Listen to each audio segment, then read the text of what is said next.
부동산으로 아직 부자가 될 여력이 있는 겁니까, 그러면? 저는 이제 주택시장 쪽은 기간이 좀 짧아졌다. 트렌드가 좀 바뀌고 있다. 지금부터는 예전처럼 주택을 장기간 보유하고 계셔서는 부자 되기는 쉽지 않다. 이제 주식하듯이 조금 짧게 움직이셔야 그래요? 투자 쪽에서 말씀드리면 좀 짧게, 배트를 좀 짧게 가셔야 된다.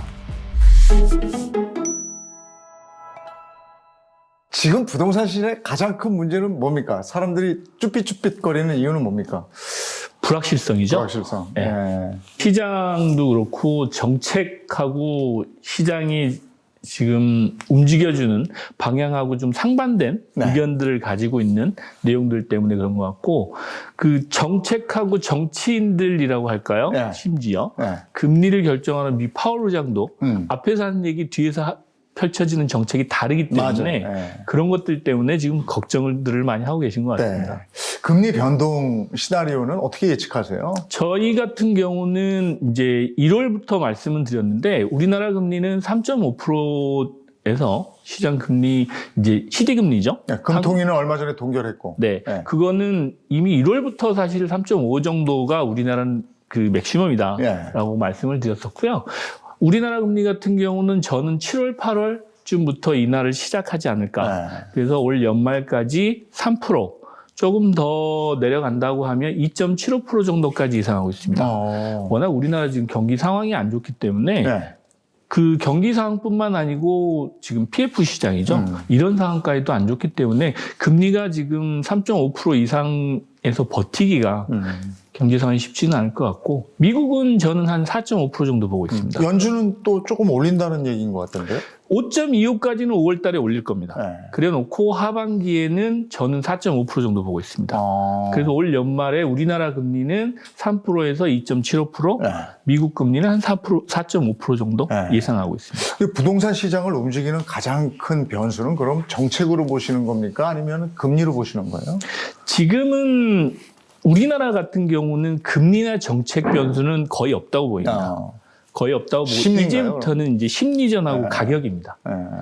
네, 심리전이고, 저희들 같은 경우는 투자자들 분들한테는 그렇게 말씀드립니다. 1월 달에 어느 정도 무릎 이하는 봤다. 보였기 때문에 이제는 투자자들의 영역으로 보면 투자를 해도 네. 되는 시점이다라고 표현을 드리고, 실거주하고는 조금 다른 부분이죠. 주택시장에서는. 투자자 얘기하시는 거면 그러면 한 1주택은 나한테 있는데 그렇죠. 요즘에 2주택 규제가 조금 풀렸으니까 주택 하나 더 살까? 이렇게 생각하는 분들 얘기하는 겁니까? 맞습니다. 그 투자자들 같은 경우는 주택은 있고 여유자금이 있으신 분들이죠. 네. 그런 분들 같은 경우는 심지어 뭐 분양권 전매도 해제됐고, 일가구 2주택에 대한 중과세 부분도 해제돼 있고, 그 다음에 일시적인 일가구 2주택도 3년 이상 보유로 완화해줬고, 네. 모든 정책들이 대부분 무장해제됐다고 표현하죠. 네. 대출 규제까지 풀어줬으니까. 그러면 지금부터는 집을 사라는 시그널로 저는 판단하고 있거든요. 이 얘기는 이제 조금 이따 좀 더 깊이 얘기를 하겠지만, 아직까지는 취득세 부분이 8% 뭐 이렇게 돼 있는 부분이 있어서.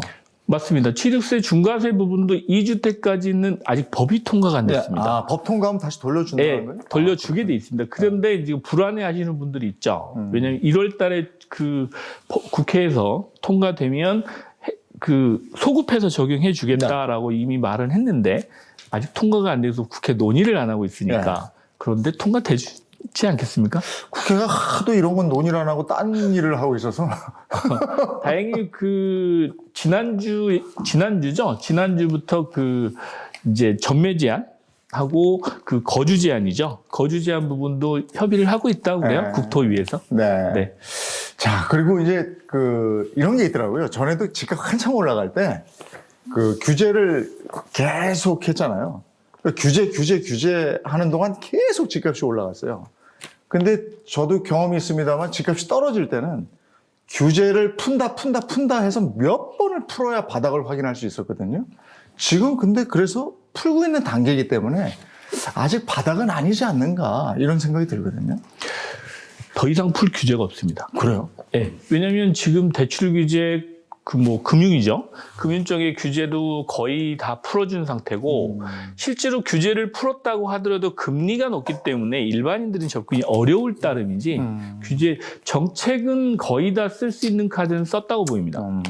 심지어 이제 3주택 이상만 지금 규제를 해놓은 상황이고, 강남 3구죠. 강남 3구하고 용산 정도 지금 토지거래 허가까지 그 조정 대상 지역이나 이런 지역들이 지금 묶여 있는 상황 빼고는 나머지 지역들 정책 규제는 다 해제해줬다고 저는 보여서 이미 정부도 집을 사라고 사실은 정책으로는 시그널을 줬다고 저는 보이고요. 근데 그래도 강남하고 용산이 풀려야 이게 찐바닥 아닌가? 강남하고 용산이 풀리면 그때부터는 쭉 가는 거죠. 그걸 무서워해서 정부도 지금 이번에 토지거래 허가를 4월 20일로 못 풀어주는 거죠. 왜냐하면 강남 분들은 지금 이미 움직이기 시작하셨고요. 그래요? 예. 많이 움직이셨습니다. 1월달, 지금 2월달에 뭐 거래량에서도 많이 보이시는데 실제로 투자하시는 분들은 이미 움직이시고 계시다고 보시면 될 것 같습니다. 부동산으로 아직 부자가 될 여력이 있는 겁니까, 그러면? 저는 이제 주택시장 쪽은 이 기간이 좀 짧아졌다. 짧아졌다고 하는 게 트렌드가 좀 바뀌고 있다라고 표현이 되고요. 지금부터는 예전처럼 주택을 장기간 보유하고 계셔서는 부자 되기는 쉽지 않다. 이제 주식하듯이 조금 짧게 움직이셔야. 그래요? 세금 각오하고? 세금 각오하고 가셔야 됩니다. 심지어 뭐 지금 방송에서도 나오시던데 2개월 사이로 사고 팔고 하시는 분도 있습니다. 통상은 부동산을 2년, 3년 이상 보유해야 되는 분들. 소위 주식으로 치면 단타 친다, 이거. 그렇죠. 그런데 지금 이제 주식하듯이 너무 단타가 아니고 실제로 보면 이제 부동산도 2년, 3년. 예전에 저희 어른들, 저희 부모님 세대는 10년, 20년씩 들고 계셨잖아요. 그럼요. 네. 근데 지금은 그렇게 하시면은 조금 리스크가 계속 증가되는 그런 상황이라 저는 실거주가 아니시라고 하면 그 투자 쪽에서 말씀드리면 좀 짧게 배틀 좀 짧게 가셔야 된다라고 말씀드립니다. 근데 왜냐하면 예전에도 부동산에 주기가 있었잖아요. 맞습니다. 그래서 이렇게 한번 내려가면 이게 내려간 상태에서 이렇게 해서 한 5, 6년 뭐 이렇게 다지고 길게는 거의 한 10년까지 다지고 그 다음에 다시 꿈틀대면서 올라가거든요. 네. 그래서 지금 이제 그 바닥 무릎 밑이라고 해도 요 정도에서 사면 지리하게 한 5년에서 7년 가져가야 되는 거 아닌가 이런 생각이 들거든요. 근데 이런 마당에도 투자가 괜찮은가 싶은 거죠. 작년이죠. 작년 한참 화랑길 때 꼭지다, 뭐 최고점이다 이렇게 하시면 10년 주기설을 얘기하시는 분들도 계시고 하셨는데 저는 사실 10년 주기설에 동의하지는 않습니다. 그 10년 주기설이라고 얘기하는 부분이 우리나라 부동산 시장은 사실 7, 80년대는 뭐 주기설을 얘기할 단계는 아니고 경제 성장기였으니까 그렇게 생각하고 그때는 뭘 사도 다 올랐습니다. 네, 맞아요. 거기에 이제 90년대 들어서 이제 우리 올림픽 끝나고 90년대 들어서부터 실제로 우리나라는 그 부동산 데이터가 쌓이기 시작한 시기입니다. 정상적으로 보면. 그리고 이제 경제성장기 그 화랑기죠. 90년대 초 그 한참 가다가 IMF가 터져서 화랑기를 다 돌려줬죠. IMF에. 돌려줬는데 그거를 뭐 10년 주기설에 맞춰서 가기는 좀 어렵지 않을까라고 판단하고 저는 이제 부동산 시장은 3년에서 5년 주기? 짧아졌구나. 앞으로는 더 짧아질 것 같습니다. 실제로 저는 그렇게 보고 있어서 그리고 지역별로 또 입지별로 다 차이가 좀 있고 예를 들면 뭐 강남 불패 말씀하시기도 하는데 지금 투자자분들이 사실 강남에 들어오셔서 그렇게 돈을 버실 수 있는 구조는 아닙니다. 그렇죠. 돈도 많이 들고. 네. 투자금이 워낙 많이 들어가고 거기서 내가 수익을 거둔다고 해도 차라리 다른 걸 해서 투자를 해서 버는 게 훨씬 더 그 투자 상품으로 보면 유리한 상황입니다. 자, 그럼 이제 본격적으로 지금 어떤 투자를 해야 되는지 그리고 앞으로 어떤 투자는 하지 말아야 되는지 뭐가 있습니까? 짚어주신다면?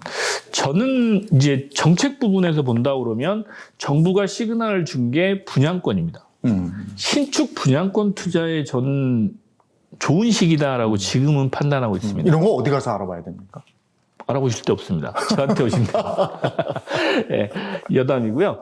그 실제로 지금 여러분들이 이제 언론에서 계속 요즘 나오는 게 재건축 쪽에 많이 네. 그 규제나 이런 방법에 대해서 거의 매일 모든 언론들이 뭐 신통기획 다루고 얘기하고 있는데, 예, 네. 신통기획이나 뭐 그다음에 신탁 방식의 네. 재건축 이런 얘기들이 계속 나오고 있는데 실제로 여러분들이 투자를 거기를 하러 들어가서 보면 기간이나 이런 비용에 대해서 분명히 따져보고 들어가셔야 되거든요. 그건 투자가 아니고 실거주 목적입니다. 그런데 재건축 시장 지금 음마아파트 보셔서 알지만 15년 동안 된 게 아무것도 없어요. 그거는 뭐 저 옛날부터 한다 하고 아직도 안 된 거잖아요. 네, 여의도에 계시니까 아시겠지만 그 시범 아파트도 네, 마찬가지죠. 맞아. 70년대 지어진 건물인데 지금 40년, 50년 됐습니다. 그런데도 그대로 있습니다. 그 재건축은 그래서 위험한 거예요. 네. 그리고 그거는 투자 상품이라고 하기에는 일반인들이 접근이 가능한 좀 쉬운 주거 상품이기 때문에 관심이 많은 거지 투자로 보면 매력적인 상품은 아닌 겁니다. 제가 보긴 그렇습니다. 너무 오래 걸리니까. 그렇습니다. 네. 기간에 대한 리스크도 있지만 지금부터는 정책에 대한 리스크도 많고 거기에 우리나라가 2023년, 24년 되면 서울 인구만 해도 한 500만? 네. 서울 인구 아니죠. 대한민국 인구가 한 500만에서 50년 되면 1000만 가까이 줄어든다고 하거든요.